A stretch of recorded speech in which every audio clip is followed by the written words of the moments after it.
apalagi ada persekongkolan di situ antara petugas pajak itu sendiri dengan wajib pajak. Jadi kemarin ke Gunung Kidul itu sebagai sarana untuk mendapatkan best practice-nya dari mereka ya.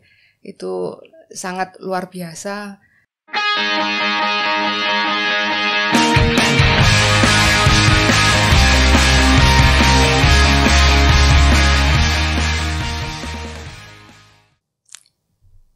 Halo sahabat pembelajar, kembali lagi bersama saya Aina di BD Podcast Fun Learning Get Healing BDPKN Yogyakarta. Yuhu!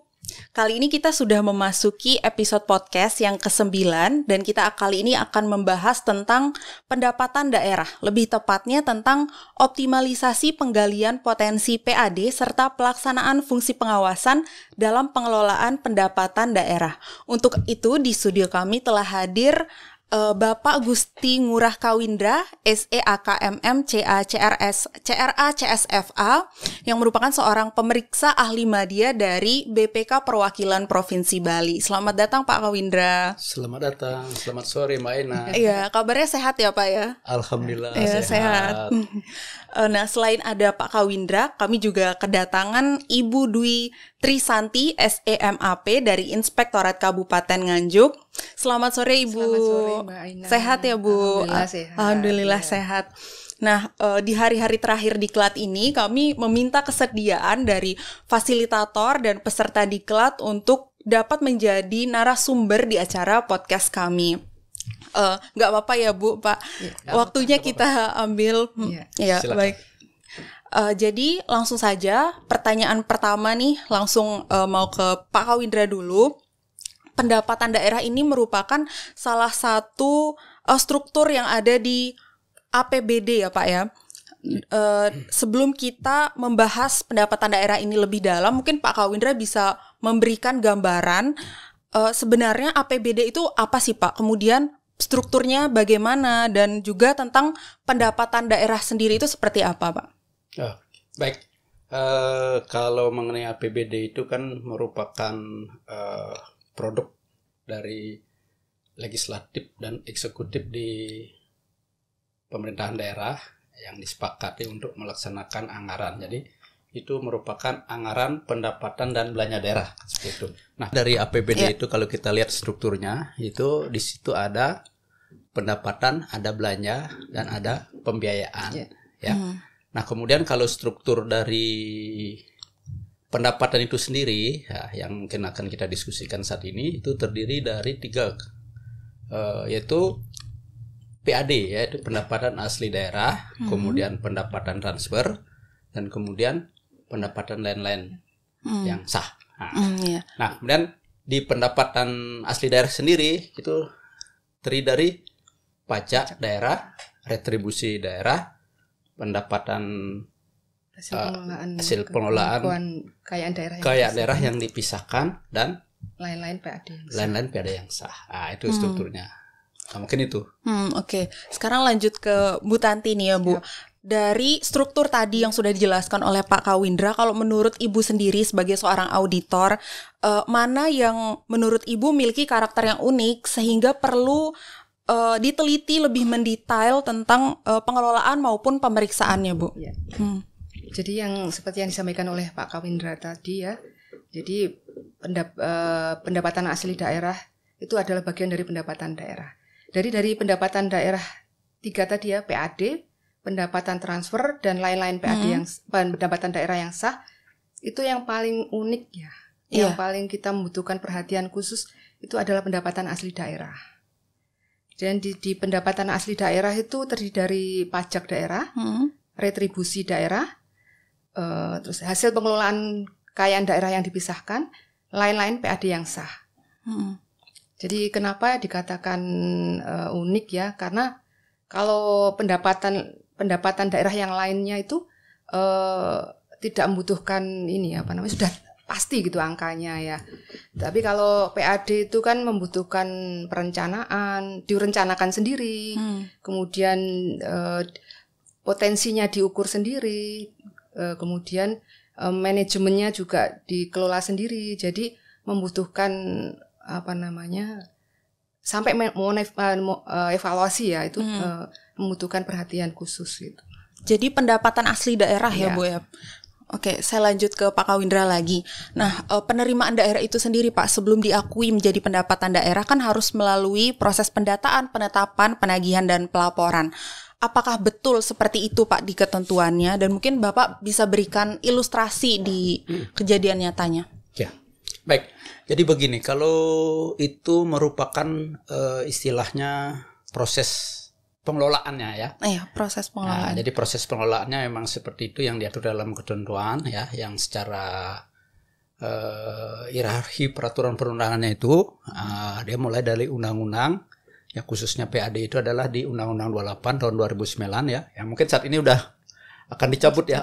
Sudah dicabut dengan Undang-Undang Nomor 1 tahun 2022 ya. Kemudian nanti kalau di Undang-Undang 28 tahun 2009 itu dia akan diturunkan ke PP 55 tahun 2016. Nah, di situ yang akan mengatur tentang itu proses-proses tadi dari perencanaannya itu yang merupakan pendataan ya, pendaftaran ya, kemudian penetapan, kemudian penagihan dan pelaporan. Nah, jadi memang harus ditentukan dan itu pun nantinya diturunkan ke Perda dan Perbubnya lebih detail lagi seperti itu. Nah, dari prosesnya tadi Pak, sebenarnya siapa sih yang menjadi pelaksana utama dalam pengelolaan pendapatan daerah ini? Nah, kalau secara aturan ya, dari ketentuan undang-undang sampai ke PP-nya itu bahwa yang berhak melaksanakan pemungutan pajak itu adalah kepala daerah ya. Makanya itu nanti dokumennya diterbitkan dalam bentuk surat ketetapan ya. Dan itu pelaksanaannya dapat diberikan kewenangan kepada pejabat yang ditunjuk. Dalam hal ini sesuai ketentuan undang-undang itu adalah kepala BPKD. Nah, seperti itu. Iya. Oke. Dari Bu Tanti sendiri nih Bu, menurut Ibu bagaimana sih pengelolaan pendapatan daerah yang telah dilakukan oleh pemerintah daerah selama ini? Apakah sudah efektif atau belum Bu? Ya, jadi untuk mengukur sebuah efektivitas sebenarnya kita harus melalui proses ya. Ya mungkin audit kinerja seperti itu ya untuk membuat kesimpulan apakah sudah ekonomis, efektif dan efisien itu. Namun demikian secara umum jadi memang kami sedang menuju ke sana ya. Untuk jadi tataran ekonomis, efisien yang efektif itu jadi kita sedang menuju ke sana. Jadi antara lain dari mulai pendaftaran, pendataan, penetapan sampai penagihan sampai mau evaluasi itu kita sekarang menggunakan sistem. Jadi tapi penggunaan sistem pun sekarang kan baru diterapkan. Jadi untuk menuju efektif kami sedang usahakan seperti itu. Jadi menuju efektif sedang diusahakan. Salah satunya adalah menggunakan sistem itu ya Bu. Nah, kalau kendalanya sendiri, hal apa Bu yang bisa menjadi kendala? Ya, yang menjadi kendala antara lain karena misalnya kalau pendaftaran, masyarakat kan harus mendaftar sendiri. Nah itu kan masyarakat kita masih masih gaptek ya, masih untuk mungkin saja juga mereka mungkin HP juga belum punya seperti itu. Padahal kalau sudah sistem kan mereka harus mulai pendaftaran, pendataan itu sudah mulai masuk sistem gitu. Iya. Terus untuk mengatasi kendalanya itu fungsi pengawasan dari inspektorat sendiri apa yang sudah dijalankan atau yang akan dijalankan Bu? Jadi selama ini yang sudah kami jalankan, jadi fungsi kami sesuai dengan PP 60 tahun 2008 tentang sistem pengendalian internal pemerintah, itu jadi kita diamanatkan untuk dua, yaitu dengan consulting dan assurance. Jadi kami kalau berbeda ya dengan BPK ya, kami kan pengawas internal itu hanya ke arah ke pembinaan, pengawasan seperti itu. Jadi fungsi consulting kami terapkan, kemudian kalau kesulitan-kesulitan yang dihadapi di perjalanan, mulai dari perencanaan sampai evaluasi, mereka datang ke kami untuk melakukan konsultasi. Terus untuk fungsi assurance-nya mulai dari review, jadi mulai dari perencanaan anggaran, dari mulai review Renstra, rencana strategisnya seperti apa di Badan Pendapatan Daerah itu, kemudian review renjanya, rencana kerjanya, kemudian review RKA, Nah, di review RKA itu di situ pendapatannya akan kelihatan berapa yang mau direncanakan kan, yang mau dicapai berapa itu. Itu kita review. Apakah sudah benar dasar-dasar untuk menetapkan perencanaan itu. Nah, itu review. Kemudian kami juga melakukan audit kinerja, audit kepatuhan. Itu yang kami lakukan. Oke. Pak Kawindra, sekarang ini kan kadang kita bisa ada daerah yang kurang bisa memotret potensi yang ada di daerah yang sebenarnya ini bisa menjadi pendapatan asli daerah. Menurut Bapak sendiri, kenapa hal ini bisa terjadi, Pak? Oke. Jadi kalau berbicara tentang daerah yang tidak mampu memotret potensi yang ada di situ, sebenarnya kan banyak hal yang mempengaruhi. Satu, memang dari sisi pemahaman akan aturan tentang perpajakan itu sendiri juga akan berdampak ya. Kemudian dari sisi implementasinya oleh para pelaksana ya di daerah. Nah, itu juga kompetensi di pemerintah daerah juga yang selaku pelaksana juga masih dikatakan boleh minim lah. Nah, hal ini yang sebetulnya juga menjadi penyebabnya. Nah, mungkin dengan sebetulnya dengan adanya Undang-Undang 28 tahun 2009 sebetulnya itu kan kewenangan penuh diberikan kepada daerah supaya mereka atau dalam hal ini kepala daerah diberikan kekuasaan ya, artinya untuk melakukan sistemnya, kemudian diskresinya seperti apa, sepanjang itu nantinya bisa meningkatkan pendapatan dan tidak membuat distorsi terhadap ekonomi yang ada di daerahnya.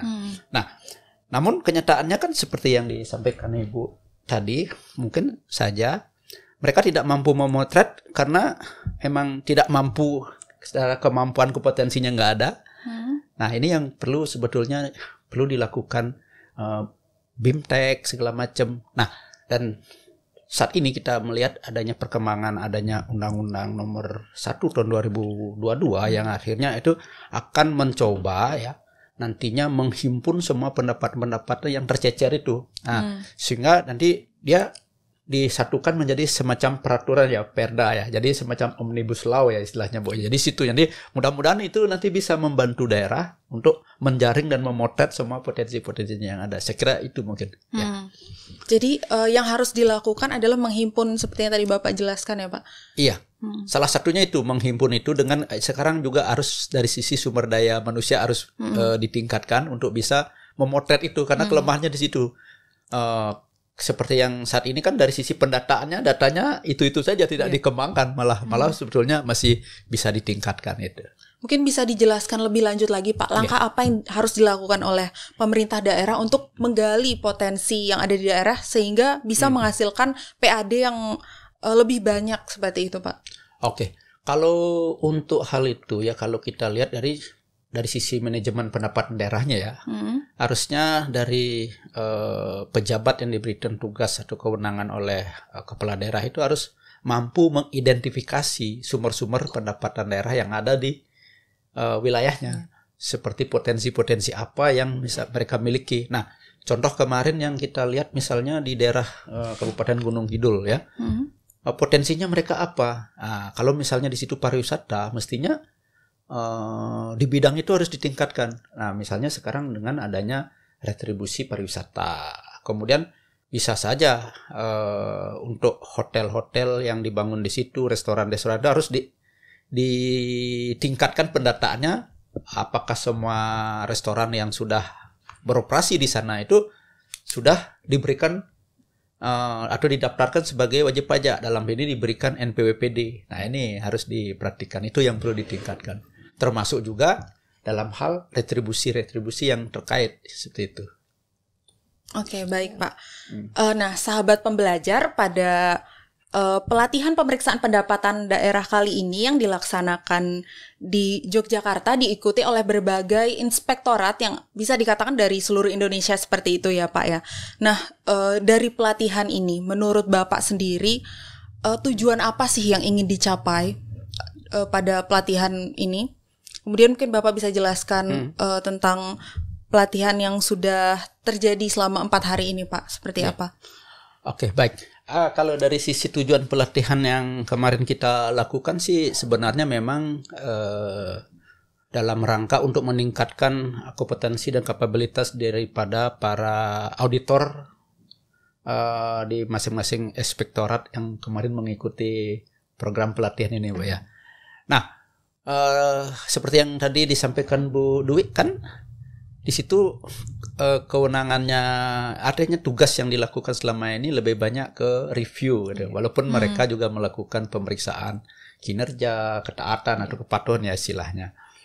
Nah, sebetulnya di sini kan harapannya supaya nanti di samping melakukan tugas-tugas review, para peserta itu diharapkan mampu juga menerapkan pemeriksaan kepatuhan yang lebih berkualitas, dalam arti bisa memberi LHP yang berkualitas, dalam hal ini memberikan rekomendasi kepada pemerintah daerah, misalnya terkait dengan teman-teman yang terkait dengan potensi tadi kan, dengan peningkatan PAD atau mengurangi celah-celah bocornya PAD dari sumber-sumber pendapatan pajak dan retribusi itu sendiri. Mungkin saya kira seperti itu.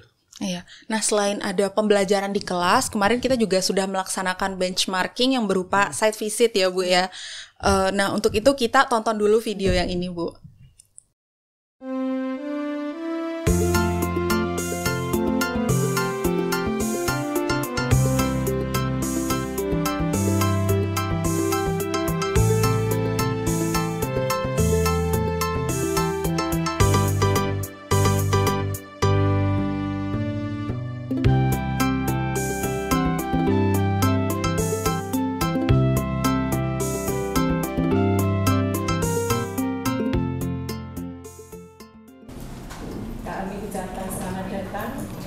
Di Kabupaten Gunung Kidul, terutama di Badan Keuangan dan Aset Daerah. Atas nama pemerintah Kabupaten Gunung Kidul, kami mengucapkan beribu-ribu terima kasih atas dipilihnya Kabupaten Gunung Kidul, khususnya BKAD sebagai lokus kegiatan studi lapangan atau kegiatan PKL dari kegiatan diklat pemeriksaan pendapatan daerah. Pendapatan asli daerah kami dari retribusi pariwisata sudah pernah mencapai angka 27 miliar dari retribusi masuk pariwisata baik di pantai maupun di objek-objek wisata. 10 tahun, 15 tahun yang lalu Pak, kalau kita bercerita Gunung Kidul itu, wah pasti ini Pak, daerahnya tandus kan? Kering, tandus. Itu 10 tahun, 15 tahun yang lalu. Tapi setelah kita tadi melewati mulai dari masuk gerbang masuk Gunung Kidul itu luar biasa, sudah sangat sejuk dan Pak, enggak tandus lagi ya. Mudah-mudahan nanti kita bisa menyerap ilmu sambil bersenang-senang. Oke.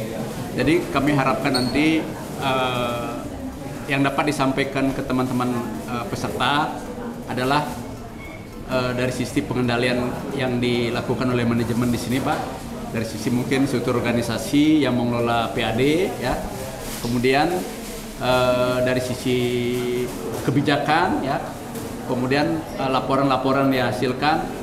Kalau ada misalnya tren-tren atau prestasi-prestasi capaian yang sudah diperoleh. Nah, sehingga nanti diharapkan dapat membekali Bapak Ibu peserta pengetahuan di tempat di sini dan juga mungkin bisa ditularkan juga ya Pak di masing-masing tempat peserta bekerja nantinya saat kembali.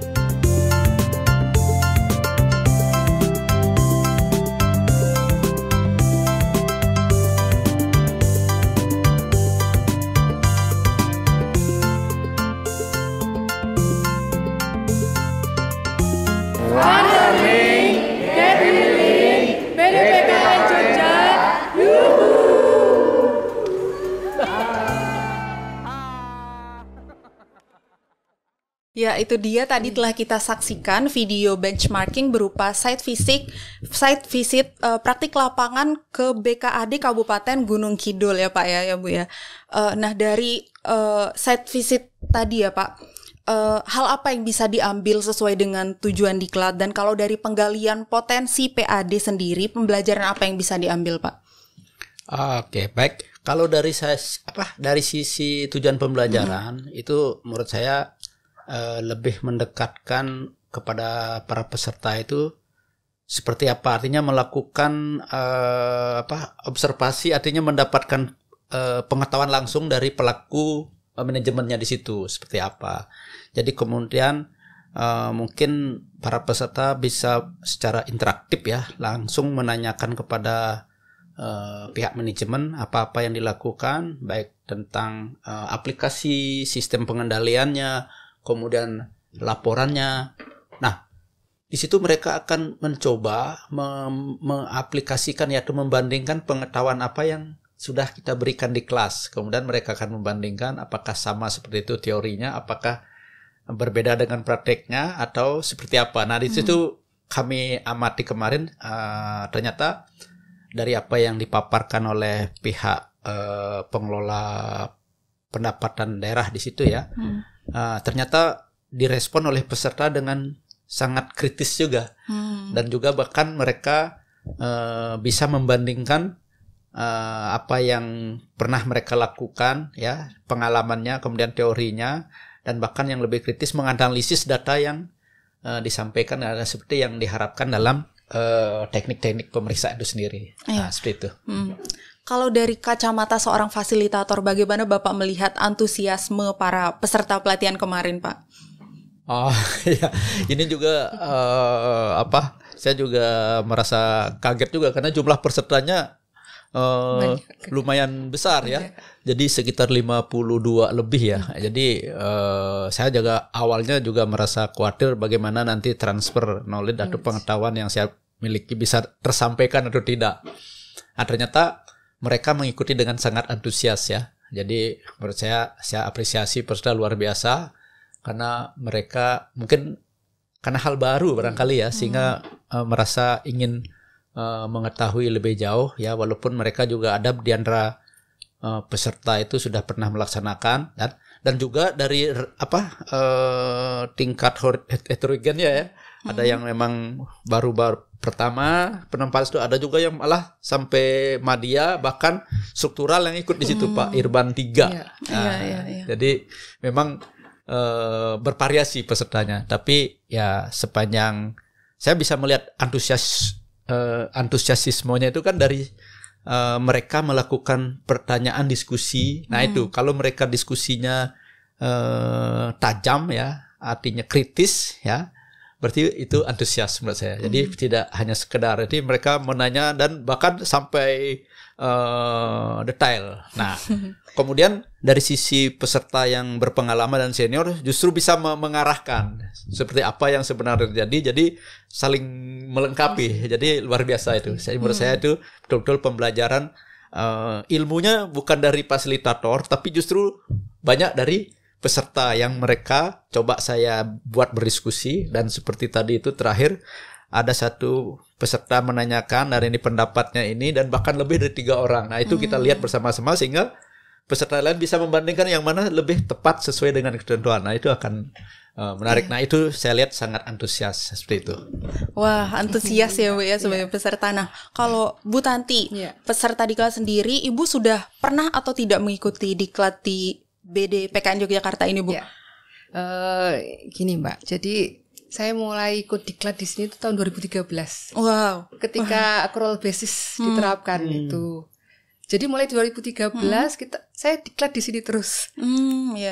Kita berhenti itu karena COVID 2020. 2019 terakhir, 2021 kita nggak off ya karena COVID.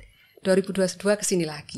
Jadi Bu Tanti ini merupakan langganan juga ya Bu diklat di BDPKN Yogyakarta. Nah dari menurut Ibu sendiri di dalam pelatihan yang memasukkan site visit di dalam kurikulumnya ini, bagaimana menurut tanggapan Ibu?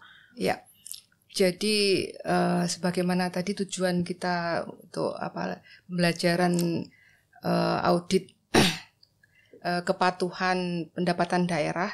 Jadi kita diharapkan bisa memahami tentang pendapatan daerah dan kita bisa mampu melakukan audit pendapatan daerah. Jadi kemarin ke Gunung Kidul itu sebagai sarana untuk mendapatkan best practice-nya dari mereka ya. Itu sangat luar biasa, apa-apa yang bagus best practice-nya kami terapkan di daerah nanti. Oke. Nah, tadi kita sudah membahas tentang seluk-beluk pendapatan daerah itu sendiri dan tidak bisa kita pungkiri bahwa ada saja oknum yang memanfaatkan celah untuk dilakukan penyelewengan yang bisa mengarah ke tindak korupsi seperti itu ya Pak ya. Menurut Bapak, celah apa yang biasanya mereka gunakan dan bagaimana seharusnya pemerintah menyikapi hal ini? Ya, sebenarnya banyak hal ya yang bisa dapat dilakukan ya menurut saya sih. Yang pertama memang itu dari sisi sumber daya manusianya ya. Artinya kan moralnya di situ. Yang kedua mungkin dari sisi aturan yang bisa dimanfaatkan ya. Nah, di sini mungkin ada lemahnya sistem pengendalian yang ada di situ kan. Jadi itu bisa jadi. Ya kemudian karena untuk pajak, karena melibatkan pihak wajib pajak yang sifatnya eksternal juga ya. Nah itu bisa terjadi karena sistemnya ya. Tadi karena juga wajib pajaknya dalam hal ini akan memanfaatkan celah-celah itu. Nah apalagi ada persekongkolan di situ antara petugas pajak itu sendiri dengan wajib pajak. Nah itu yang bisa terjadi. Nah sekarang apa yang perlu dilakukan oleh pemerintah dalam hal ini? Nah tentunya satu seperti pelatihan ini adalah salah satu tujuannya untuk meningkatkan kompetensi baik pada pelaksana maupun kepada pemeriksa itu sendiri sehingga mereka bisa nanti menilai sistem yang berjalan di tempat mereka melakukan pemeriksaan atau auditnya dan bisa nanti menutup kebocoran-bocoran itu. Nah, itu. Kemudian bisa juga nanti memberikan semacam rekomendasi untuk mengurangi kelemahan sistem itu tadi, ya. Nah, kemudian apalagi dengan pelatihan seperti ini kita bisa melakukan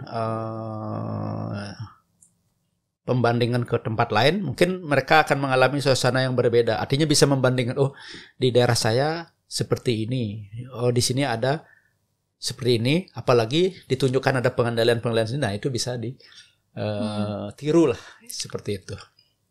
Ya. Seperti itu ya Pak ya. Yeah. Baik, Bu Tanti, di Inspektorat Kabupaten Nganjuk sendiri apakah ada permasalahan tentang penyelewengan ini? Kemudian upaya apa yang sudah diambil, Bu? Ya. Jadi sejauh ini di Kabupaten Nganjuk untuk pengelolaan pendapatan daerah cukup bagus dan kami sudah melakukan mitigasi ya. Sesuai dengan PP 60 tahun 2008 tentang sistem pengendalian internal. Jadi APIP kan diamanatkan untuk mengawal, mendampingi penerapan sistem pengendalian internal pemerintah. Dan itu kami lakukan. Jadi mulai dari menyusun manajemen risiko. Apa sih resikonya? Mitigasinya apa? Kemudian setelah dikendalikan apa sisa resiko yang ada? Kemudian dibuat pengendalian lagi, seperti itu yang kami lakukan. Kemudian juga sampai sekarang pun KPK juga ada namanya MCP KPK Pak. Ya, jadi namanya Monitoring Center for Prevention. Jadi melakukan pencegahan. Jadi kami selalu harus melaporkan langkah-langkah yang harus kami lakukan untuk pencegahan adanya fraud itu. Ya. Oke. Harapan Ibu sendiri ke depannya untuk Inspektorat Daerah khususnya dalam pemeriksaan pendapatan daerah ini apa, Bu? Ya. Jadi seperti yang kami sampaikan tadi, saya sampaikan bahwa fungsi aparat pengawas internal pemerintah itu kan terutama adalah sebagai consulting bagi perangkat daerah. Jadi berbeda dengan BPK ya. Jadi kami ya seperti yang kami sampaikan tadi bahwa kita pertama yang kita utamakan adalah consulting.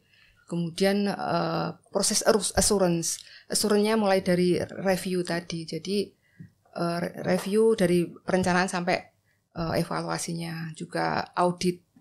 Itu yang kami lakukan. Kemudian kita juga mengawal sistem yang diterapkan di Badan Pendapatan Daerah. Sebelum kita ke penghujung acara nih Pak, apa yang ingin Bapak sampaikan kepada daerah untuk mengoptimalkan penggalian potensi daerah sebagai sumber PAD, dan apa yang ingin Bapak sampaikan kepada pengawas inspektorat untuk melakukan pengawasan yang optimal? Oke. Jadi yang pertama saya jawab dari akhir ya. Iya. Jadi seperti yang disampaikan tadi oleh Ibu Tanti ya, kalau dari sisi peran pengawas internal itu kan sudah bergeser ya, yang dulunya watchdog. Nah, dulunya watchdog, sekarang dengan perkembangan baru, jadi itu diharapkan sebagai consulting dan insurance. Nah, dengan demikian apa? Artinya kalau sudah mulai sebagai consulting, berarti betul-betul harus memberikan rekomendasi dan mengarahkan, sehingga dalam hal ini bisa saja pihak APIP tidak hanya melakukan review, tapi melakukan pemeriksaan juga untuk menggali permasalahan-permasalahan sehingga mendapatkan sebab-sebab yang dapat direkomendasikan untuk meningkatkan pendapatan, misalnya kalau khusus untuk pemeriksaan pendapatan. Nah tadi kemudian seperti yang disampaikan juga, dengan diklat ini kan berarti pemahaman teman-teman di tingkat APIP itu akan lebih meningkat. Jadi minimal mendapatkan strategi-strategi pemeriksaannya. Karena mungkin strategi pemeriksaannya selama ini hanya mengacu kepada Perda dan Perbub. Mungkin kalau lebih ditingkatkan lagi sehingga nanti bisa lebih lebih tajam, dan kemudian dari Perda Perbub yang ada juga bisa diturunkan dalam bentuk operasional lebih detail, sehingga nanti akan bisa menyelesaikan permasalahan. Untuk kepada pemerintah daerah itu ya, artinya karena diberi kewenangan penuh sesuai dengan Undang-Undang 28 dan tahun 2009 tentang pajak daerah ya. Jadi di situ sebenarnya mengamanatkan kepada pemerintah daerah untuk memberikan diskresi terhadap pengelolaan pajaknya, kemudian diberikan kekuasaan penuh ya. Sehingga harusnya pemerintah daerah lebih leluasa di situ. Nah, cuman sekarang permasalahannya adalah untuk mengimplementasikan itu, sistem dan prosedurnya kadang-kadang tidak bisa diterapkan dengan tepat. Nah, ini perlu kepada pemerintah daerah itu meningkatkan kompetensi para pejabat yang mengelola bidang perpajakan dan distribusi itu, sehingga nantinya mereka akan bisa melakukan proses pendataan atas sumber-sumber pajak yang dapat digali dan retribusi itu akan menjadi lebih efektif, sehingga dengan demikian nanti bisa menggali lebih banyak potensi-potensi yang masih ada di wilayahnya. Nah, karena di sini kan permasalahannya di situ, karena masih banyak sebetulnya potensi yang tercecer. Kenapa? Tergambar dari perbandingan antara PAD dengan pendapatan perimbangan, Bu ya. Karena itu kemampuannya pemerintah daerah untuk membiayai pengeluarannya dari PAD sangat kecil. Nah, sehingga dana perimbangan yang berupa dana pendapatan transfer itu masih tetap tinggi. Nah, nanti kan berangsur-angsur ya, supaya nanti itu bisa dikurangin sehingga bisa nanti PAD ditingkatkan untuk mendanai pengeluaran pemerintah daerah. Nah, seperti itu. Oke. Baik sahabat pembelajar, itu tadi diskusi kami dengan dua narasumber yang hadir pada saat ini, dan seru sekali pembahasan tentang pendapatan asli daerah ini karena merupakan sesuatu yang unik, pendapatan yang unik karena sesuai dengan potensi daerah masing-masing, dan juga ada faktor sumber daya manusia di mana sumber daya manusia ini harus menggali sendiri potensi yang ada di daerahnya masing-masing. Benar seperti itu ya Pak ya. Baik, terima kasih saya sampaikan kepada Pak Kawindra dan Bu Tanti yang sudah mau meluangkan waktunya untuk hadir sebagai narasumber di BD Podcast kali ini. Dan terima kasih juga saya sampaikan kepada sahabat pembelajar yang telah menyaksikan video podcast ini sampai akhir. Semoga pembahasan kali ini memberikan manfaat bagi sahabat pembelajar, khususnya bagi pengawas atau auditor di lingkungan inspektorat, serta bagi pemerintah daerah dalam optimalisasi potensi daerah untuk meningkatkan PAD-nya masing-masing. Jangan lupa like, komen, dan subscribe sebanyak-banyaknya. Share sebanyak-banyaknya ke teman-teman kalian agar podcast kami semakin berkembang. Nah, terakhir Pak Bu, sebelum kita penutupan, kita tagline dulu ya. BD Podcast, Fun Learning, Get Healing, BD PKN Yogyakarta. Yuhu.